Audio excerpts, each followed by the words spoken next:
Bon les amis, on se retrouve à Gap. Je retrouve Hervé, avec grand plaisir. On se croise hein, souvent, hein, mais et là, moi j'aime bien ces périodes-là parce que c'est les périodes fin août, stage, minime, où on se dit ah on va vite, on va aller enfin fin d'été, on va venir chercher de la fraîcheur sur Gap et sur Ancel dans le stage minime. Et là on l'a pas trouvé. C'est pas le cas. On a trouvé les minimes, mais on n'a pas trouvé la fraîcheur. On n'a pas trouvé la fraîcheur. Bon, moi je vais faire vite, hein, je vais vous faire en gros, on est au lendemain de cette Coupe de France à Angers, où on en a pris plein les mirettes, où nos minimes nous ont régalé, comme ils avaient fait à Saint-Étienne. Alors, mis à part les résultats, tout ça, en tous les cas, cette cohésion qu'il y a eu sur cette Coupe de France-là, ce déplacement, les entraîneurs, l'organisation et tout, c'est vraiment des vrais moments de bonheur. Avec des ambiances dans le bus. Okay.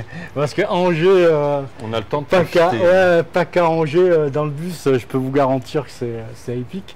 C'est déjà une épreuve, c'est déjà une épreuve ça. Mais voilà, donc on est sur ces lendemains-là et la Coupe de France clôture une saison en fait.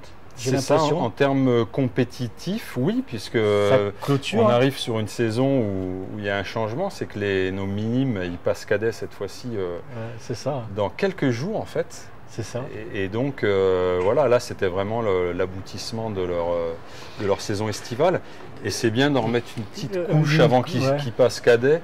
Ouais. D'être encore ensemble, ça ils en ont vraiment beaucoup envie quoi, parce que ça débute sur les championnats régionaux, il y a les points d'or, championnats régionaux, les points d'or, les équipes attelées, c'est qualificatif pour cette Coupe de France là.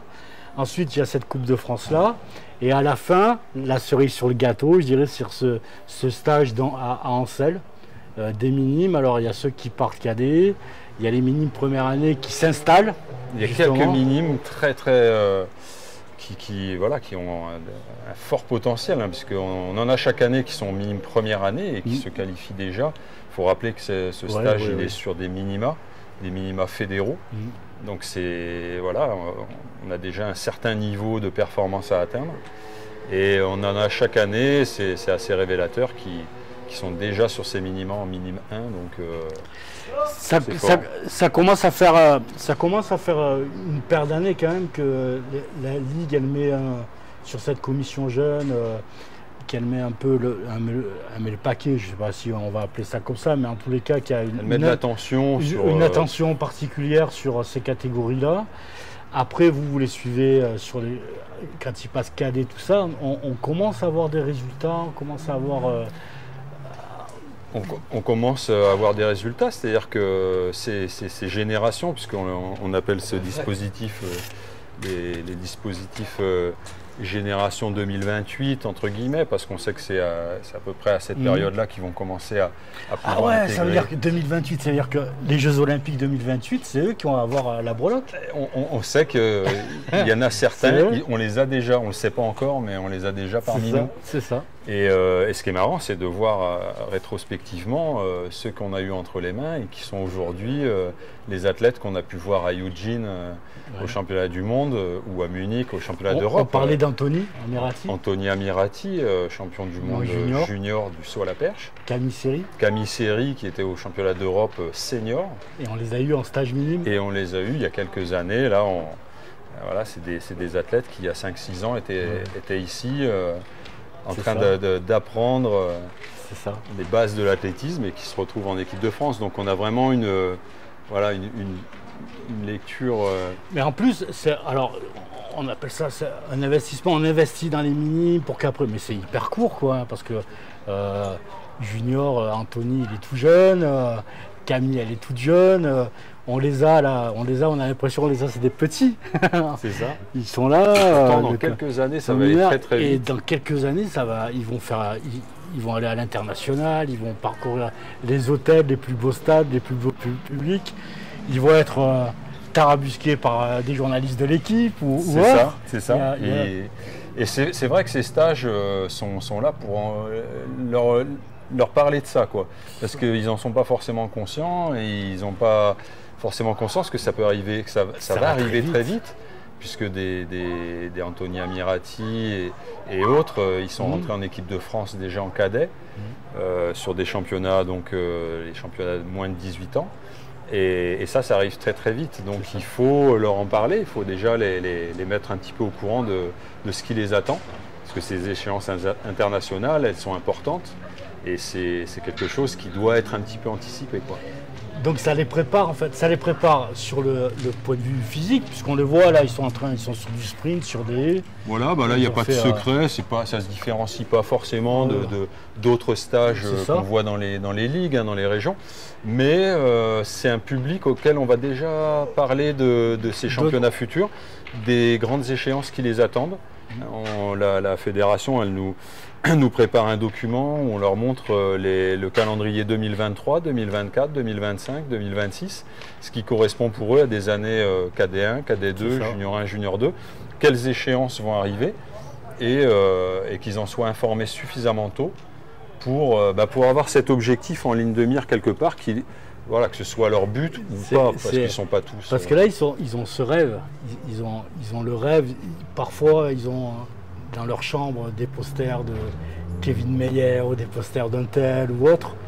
Et là, c'est en leur mettant le calendrier, en les mettant dans des conditions où c'est pas une équipe de France, mais ils peuvent se retrouver en équipe de France avec des collègues comme ils ont là. C'est ça. Des amis, cette vie en communauté, cette vie de partage.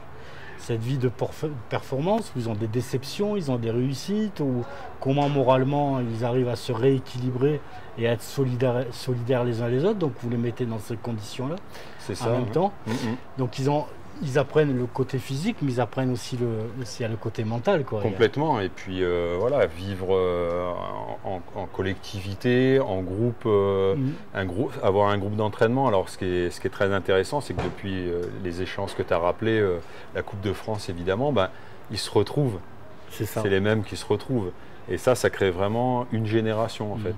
Parce que ce qu'ils ont vécu déjà dans les championnats au printemps, quand on était sur le début de la saison et tout au long de la saison et ici sur les stages, c'est un ciment qui va vraiment souder des...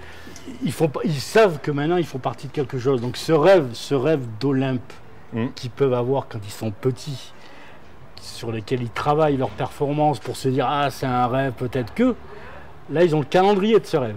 C'est ça. Ils commencent un petit peu à le rendre réalité. C'est ça, ils commencent à avoir le calendrier. Ils ont des mois en face des années, en face de... Ça se concrétise en fait un petit peu, et pas que physiquement, comme tu le dis, ou techniquement, puisque ça c'est un travail qui... Après ils ont dans les clubs.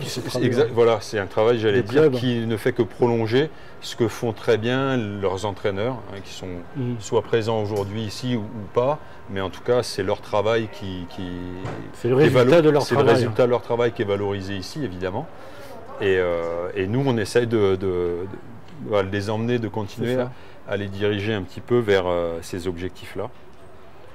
Vers leurs rêves. Et c'est pour cette raison aussi que dans ces stages-là, il n'y a pas que de l'athlé, puisque ils font des sports, ils ont fait acrobranche, ils ont fait des sports d'eau. Ouais. Canoë, kayak, paddle.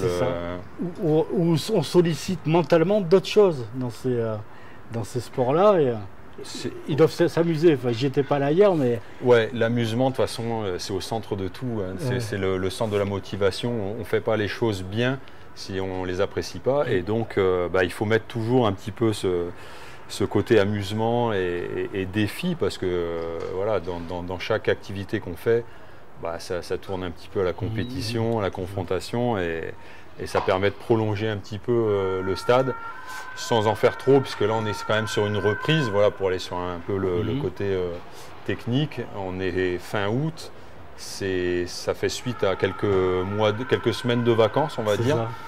Et c'est important de leur montrer aussi comment on construit une saison. Cette cassure elle est importante. Physiquement, la remise en place, là, vous l'appréhendez, ça? Comment... Ouais, parce qu'elle n'est pas facile à mettre en place.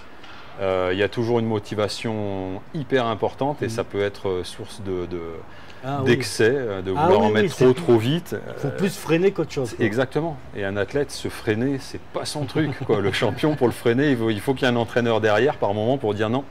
Là, il faut arrêter, sinon ça va pas être... Ouais, c'est ça. Là, ils ont fait une coupure. C'est-à-dire, il y en a certains, confirme-moi ou pas, mais il y en a certains, après Angers, après la Coupe de France, ils n'ont pas remis les pieds dans un stade, ils n'ont pas revu les entraîneurs, ils sont... C'est la majorité, hein, je dirais, qui ont vraiment mis une coupure parce que voilà, c'est quand même une période de vacances. Donc la majorité n'ont plus fait des entraînements, les entraînements au quotidien qu'ils connaissent tout au long de l'année. Donc par contre, il y en a pas mal qui sont maintenus physiquement d'une manière ou d'une autre, en allant courir, en allant en allant nager, etc. Mais c'est important cette coupure aussi pour le mental, pour garder de l'énergie et de la motivation, de quitter un petit peu le stade et de se régénérer. Autre chose, et c'est pour ça qu'on veut faire une reprise un peu variée. Donc on est à Ancel, on est en altitude. Acrobranche, lundi, mardi c'était le stade. Mercredi c'était activité nautique journée challenge à Acrobranche. Là aujourd'hui c'est Restade. Ouais. Et demain, il y a un petit temps dans un parc pour récupérer de ça, hein, pour remettre un petit peu dans lequel ça va être une récup active. J'en doute pas. Et après, c'est randonnée en montagne. C'est ça. Donc là, on retire un petit peu d'intensité hein, et puis on en profite pour leur faire découvrir un petit peu d'autres choses, d'autres horizons. On les fait monter en altitude. Sortez-vous des pointes, enlevez les pointes. C'est ça. Et puis et ça reste quand même de l'activité. Évidemment, pour eux, l'important c'est de bouger, quoi. Ouais, c'est ça. Donc on continue à les faire bouger, mais on essaye de pas les mettre tout de suite en sur-régime, je dirais, sur l'athlète, parce que la saison est longue après. Les effectifs, tu en avais 32 ? Oui, 32 au final, avec plus de 45 minima réalisés. Ouais. Donc bien évidemment, c'est une période où on n'a pas tout le monde. Ils sont encore en vacances, en déplacement avec les parents. Exactement. Donc on sait qu'il y a toujours une petite partie qui ne va pas être là, mais qu'on va retrouver très vite.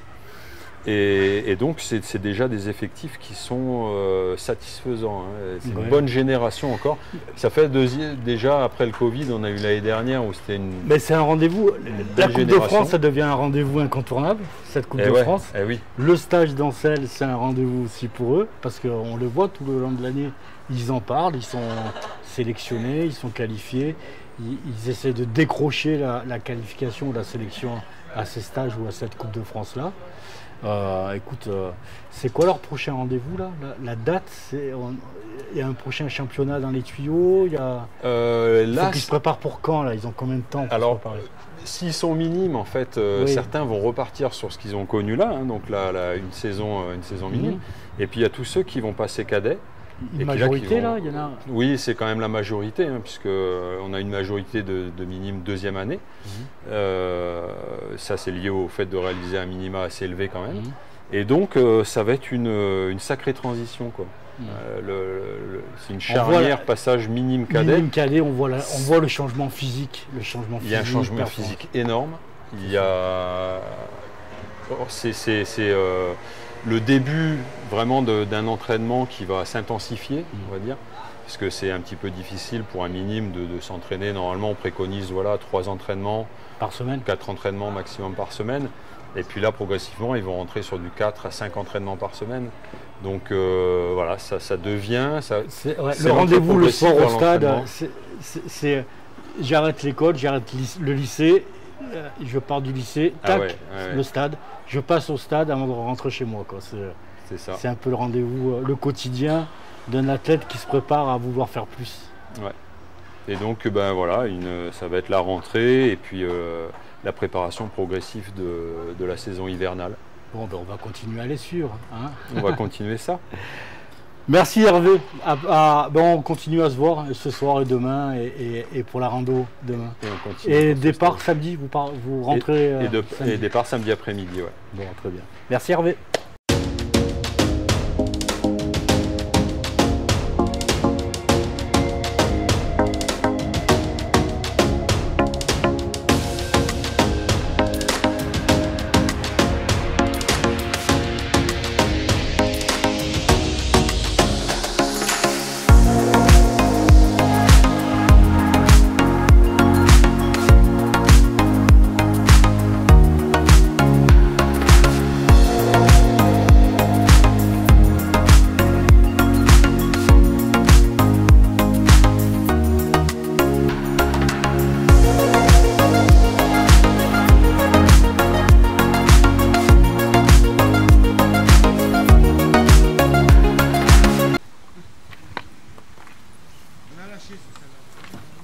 Salut Timéo.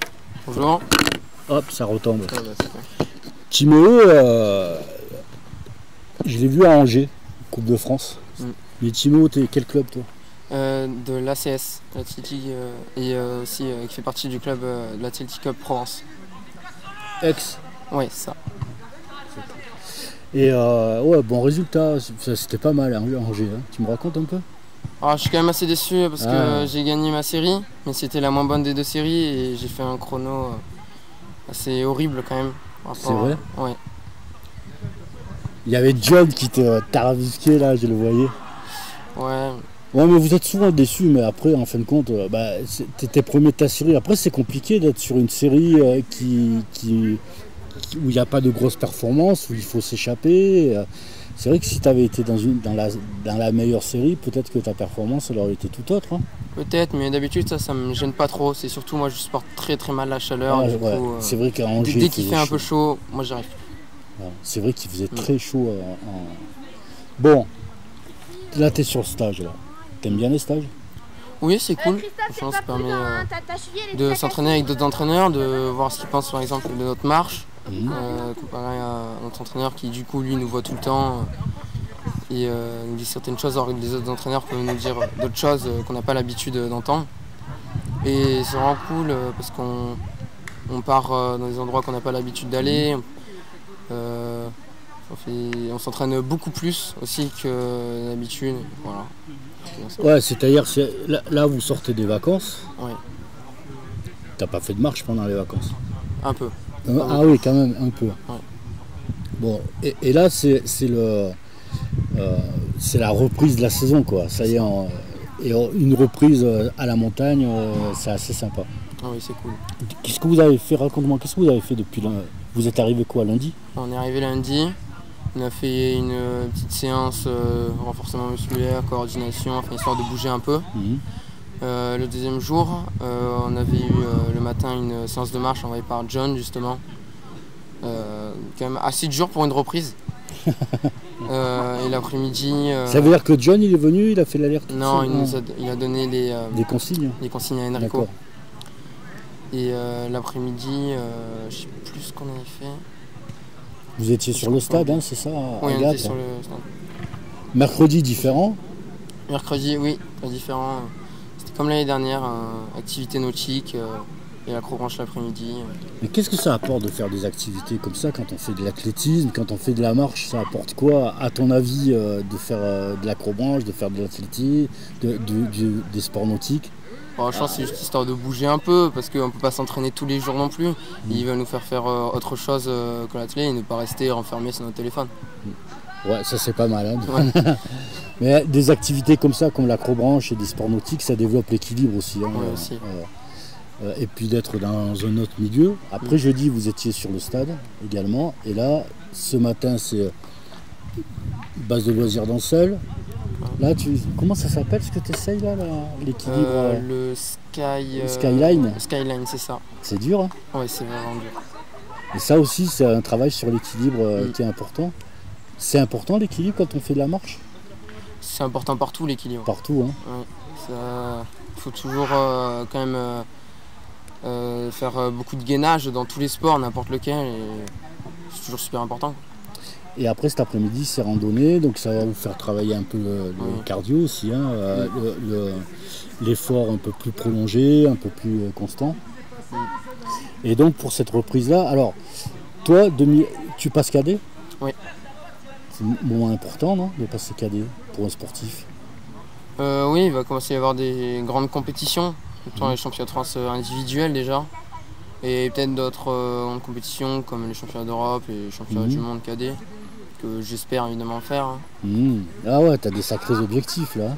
Oui, mais je pense que ça va être quand même compliqué parce qu'il y a du monde devant. C'est ça. Il va falloir aller chercher. Bon, pourquoi pas, hein, écoute. Donc tu sais que tu passes en cadet là, le mois prochain, hein, septembre, et tu as déjà tes rendez-vous, tes objectifs, ton planning, tu sais un petit peu comment va se dérouler cette saison? Je sais qu'en octobre, il y a la Coupe de France des ligues de marche. Donc c'est en fait les championnats de France mais pour les minimes. Ouais, d'accord. Et après je sais pas vraiment quelles sont les autres compétitions, ça n'a pas encore été donné. En marche, vous êtes beaucoup à vous entraîner au club ou Au club, on est seulement 2. Vous êtes 2, hein. En minime. Et se retrouver comme ça sur des stages avec... alors même s'ils ne font pas tous de la marche, mais sur des stages, c'est un plus d'être un peu plus avec des athlètes de la même catégorie, avec qui vous avez partagé la Coupe de France par exemple. Est-ce que ça, c'est quelque chose que tu recherches? Est-ce que c'est quelque chose qui vous fait du bien? Bah oui, d'habitude on les voit sur les compétitions, mais on leur dit ni bonjour ni au revoir, et du coup là ça permet de mieux se connaître, et du coup en compétition, on peut pouvoir parler, s'amuser un peu, tout le monde. Bon, ça fait du bien en tout cas. Ouais, c'est ça. Merci Timéo en tout cas. De rien.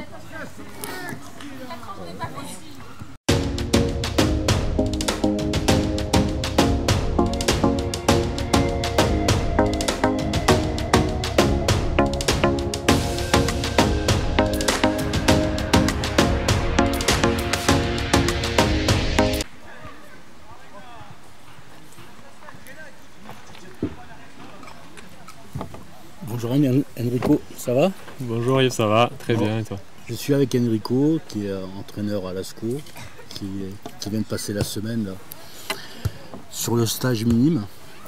Ouais. Et ce que je trouvais intéressant hier, on discutait, ce que je trouvais intéressant, c'est que tu me parlais, toi à l'ASCO, tu es un peu sur des catégories Benjamin minime, c'est ça? Oui, Benjamin minime. Et alors là, on est dans un parc à Ancel, ouais. Et c'est un peu la fin du stage. Oui, on est sur les deux derniers jours. Demain, il n'y a que l'après-midi, donc c'est le dernier jour en fait. Ouais, c'est ça. Entier. Cet après-midi, c'est randonnée. Ouais. Donc ce matin, ils sont dans le parc à Ancel, qui est super, hein. Juste à côté de la rivière, la Roanne, juste au pied des pistes et au pied d'hébergement également. Et on a un grand parc où Hervé il a installé une slide. C'est ça ce qu'on appelle? Skyline, je crois. Ouais, Skyline, ouais. C'est une espèce de truc où il faut être en équilibre et il y a du boulot à faire là-dessus. Sinon, les stagiaires, ils sont à différents endroits, ils font un peu de foot, il y en a qui se sont un peu baignés dans une eau à 8 degrés là. Ouais. Ah, ça leur fait du bien, les muscles. En même temps, voilà, c'est une petite matinée récup, détente, mais éveil musculaire pour cet après-midi. Alors, je reviens sur tes catégories. Moi, ce que j'aimerais bien que tu me dises, c'est l'effet de ces stages-là sur les minimes quand on est en club. Parce qu'en fait, l'entraînement, tout l'entraînement, c'est pas la ligue qui le fait, hein, c'est les clubs et les coachs des clubs. Et derrière, est-ce que sur les différents rendez-vous que peuvent avoir les minimes, comme les championnats régionaux, comme les tours de pointe, comme la coupe de France et les différents stages, est-ce que c'est une carotte pour les faire avancer? Est-ce que c'est des éléments de motivation? Comment ça se passe dans les clubs? Chez beaucoup de jeunes, ouais, ça donne une petite carotte en plus. Ça leur donne envie de faire les performances parce qu'ils ont envie de se retrouver avec ce qui deviennent leurs copains et des amis même à vie pour certains. Moi, j'en ai fait l'expérience des stages avant étant jeune et mes amis des stages, je les ai gardés encore aujourd'hui. On discute souvent, on se voit souvent. Donc c'est une des très belles expériences pour les jeunes. Moi, je pense que c'est même les meilleurs souvenirs qu'on garde en général, les stages, surtout chez les jeunes, parce que c'est quand même une ambiance différente. Après, quand on grandit, on est plus là pour travailler, on est plus là pour être sérieux et faire les bonnes choses. Et on part en stage 1 mois, 2 mois, on part à l'étranger, on part loin. On est plus vraiment pour faire les choses carrées, alors que là, on est plus pour se retrouver, créer une bonne dynamique, créer une dynamique de performance, de leur donner envie de faire de la performance et qui se motivent tous entre eux après aux compétitions quand ils se retrouvent. Après, tu les vois discuter entre eux sur leur mode d'entraînement dans les clubs. Est-ce qu'ils échangent là-dessus? Est-ce qu'ils mutualisent des choses? Tu vois ça? Oui, après moi j'ai plus côtoyé je suis entraîneur de demi-fond, donc j'ai plus côtoyé les demi-fondeurs. Et je les ai vus pas mal échanger, même un soir je les ai surpris parce qu'on devait aller les coucher, je les voir dans la chambre et ils étaient en train de discuter d'entraînement et de qui faisait quoi, comment, qui avait un plan, qui n'en avait pas, qui s'était un peu fait un peu comme ça. Et donc oui, ils échangent même sur leurs entraînements, comment ils fonctionnent avec le club, comment le club se structure. Ouais, donc ces stages, ils sont pas faits, d'après ce que j'en comprends moi, avec cet œil extérieur. C'est pas ciblé sur de la performance, avec de la technique, tout ça, c'est aussi de créer une communauté d'athlètes, c'est aussi une catégorie, qu'ils échangent leurs pratiques. Ouais. Bah, il y a un côté de performance où nous, les coachs, on essaie de leur donner des petits billets, des petites choses en plus que peut-être les entraîneurs au club ne voient pas par rapport à leurs compétences ou quoi, pas du tout. C'est plutôt par parce qu'ils le voient tout le temps, donc ils sont toujours dans cette routine. Et peut-être de ça les sort de cette routine, ils apprennent peut-être des choses nouvelles. Tous les coachs ont des exemples nouveaux, donc tout le monde a des choses différentes à faire, a une vision différente. Donc j'allais en venir à ça. Ils voient des visions différentes. Donc vous les coachs, qu'est-ce que ça vous apporte des stages comme ça? Moi, en vrai, je ne vais pas vous mentir, ça m'apporte beaucoup parce que je vois les différentes façons de faire des jeunes. Je vois comment ils sont amenés à faire de la performance en club et comment ils sont amenés jusqu'à ce niveau-là dans les clubs. Et moi, je suis un jeune coach, donc ça m'intéresse de voir comment on peut tout faire. Après, me faire ma méthode à moi, bien sûr. J'ai ma touche personnelle. Mais c'est intéressant de voir comment les autres fonctionnent aussi. Je pense qu'on a toujours à apprendre de l'autre et c'est ça. On va voir. Alors là, il y en a pas mal qui sont minimes, qui vont passer cadet. La difficulté du passage de minime à cadet, ça a toujours été compliqué. Hein. C'est pas insoluble, hein, parce que. Non, c'est pas. Mais c'est compliqué. Et là, le fait qu'il y en ait plein qui soient minime 2 et qui passent cadet, il y a peu de minime 1 là aujourd'hui. Comment ils appréhendent ce passage? Parce qu'arriver cadet, c'est compliqué, quoi. Hein. C'est différent. Est-ce qu'ils en ont conscience de la difficulté qu'ils vont avoir? J'en ai parlé aussi avec quelques-uns, des athlètes, et ouais, ils en ont conscience. Ils savent ce qui les attend. Ils savent qu'il va falloir peut-être bosser un peu plus, faire un peu plus d'efforts. Mais pour la plupart, ça leur fait pas peur. C'est plus de l'envie. Ouais, ils sont dans la gagne. Là. Oui, ils sont dans un stage qui n'est pas donné à tout le monde. Il faut faire quand même des minima assez compliqués dans certaines disciplines. Et donc c'est des gens c'est des jeunes athlètes à devenir, j'espère. J'espère le plus possible. Mais c'est des gens déjà cette mentalité un peu d'athlète où faut aller chercher les choses. Tu as en tête déjà les gros rendez-vous qu'ils vont avoir, les cadets, les minimes sur 2023 là.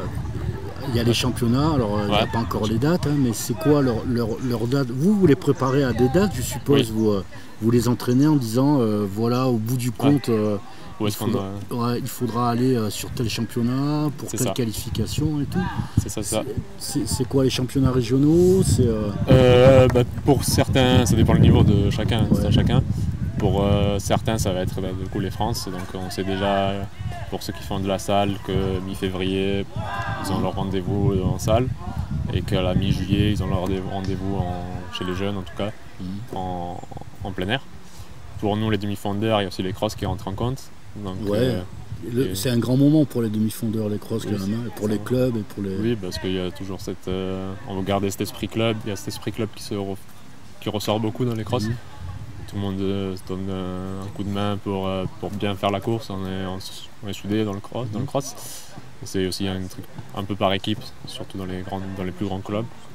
Après les autres, souvent les trucs individuels, mais il y a toujours cet esprit de combativité, d'aller chercher le plus loin possible pour le club, pour l'équipe. Et ouais, du coup, on connaît les dates à l'avance, on sait que ça va toujours être fin février, début mars. Donc pour les France, et les qualifications, ça va être 3 semaines avant. Donc on sait déjà comment préparer en avance, quoi. Et là, la date fin août, premier stage minime en fait, où on arrive sur une fin de cycle pour beaucoup. C'est un bon démarrage de la saison, ça. Si on démarre bien la saison. Ah oui, là, du coup, ils sont motivés à fond. Hein. Nous, on avait peur un peu que ça soit un peu mou parce que c'est le début de saison, qu'il y en a qui n'ont pas fait grand-chose pendant l'été, ce qui est tout à fait normal. Et même moi, je préconise chez les miens de se calmer de se vider la tête. De faire autre chose. Ouais, de voir autre chose, oui. Mais du coup, ça leur fait un stage tous ensemble et ça les motive encore plus. Là, ils sont tous motivés à bloc. Dans les séances, ils commencent déjà à sortir des bonnes choses. Ils ne sont pas à fond, ils sortent des bonnes intentions, on va dire.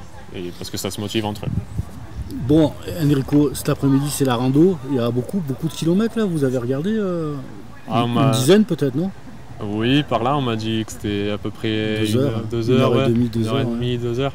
Un truc comme ça, après, on m'a juste donné l'horaire. Moi, c'est la première fois que je suis sur ce stage, je découvre un peu, c'est vraiment sympa. Ok. Bon, merci Enrico, bonne fin d'après-midi. Merci, à toi aussi.